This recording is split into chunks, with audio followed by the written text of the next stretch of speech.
Cette vidéo concerne bataille du col de Panissar. Si vous avez trouvé cette vidéo utile, veuillez aimer et vous abonner. Le 30 septembre et date 1 octobre 1285. La bataille du col de Panissar achève la croisade d'Aragon par une sévère défaite de l'armée française en retraite battue par les royaumes d'Aragon.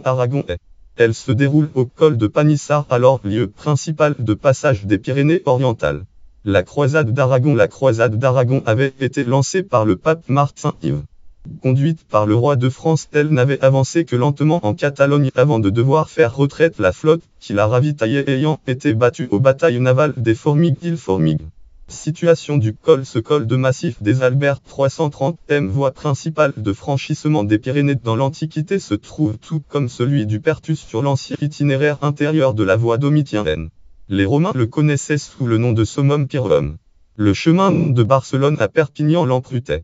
La bataille ayant promis de laisser le passage au roi de France Philippe le Hardi, et à sa famille, les forces d'Aragon-Catalogne se contentèrent d'y attaquer les troupes françaises, qui battaient en retraite décimées par la dysenterie après les chutes de la croisade contre l'Aragon-Catalogne.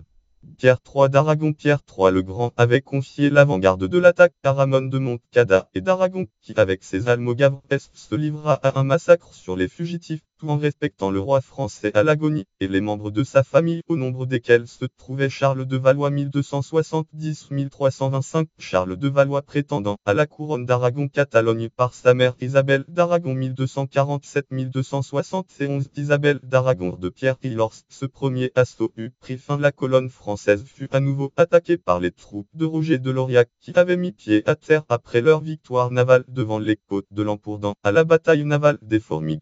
Ramon Mutané signale dans sa chronique que les fêtes pour célébrer la victoire qui eurent lieu à Barcelone durèrent 8 jours. Répercussion, c'est le traité d'Anagni qui en 1295 mit un terme à cette croisade, et lorsque plus tard en 1302 Charles de Valois intervint en Sicile pour soutenir Charles I d'Anjou contre son cousin Frédéric I de Sicile. Frédéric I, à la tête de 4000 chevaliers à la solde du pape, la noblesse de Frédéric I lui rappela rapidement la mansuétude dont fit preuve au col de Panissar le père de celui-ci, son oncle Pierre I le Grand, envers les membres de sa famille. Reconnaissant se conduire en ingrat en venant combattre Frédéric I, il proposa de cesser les hostilités et de signer la paix de Caltabellota.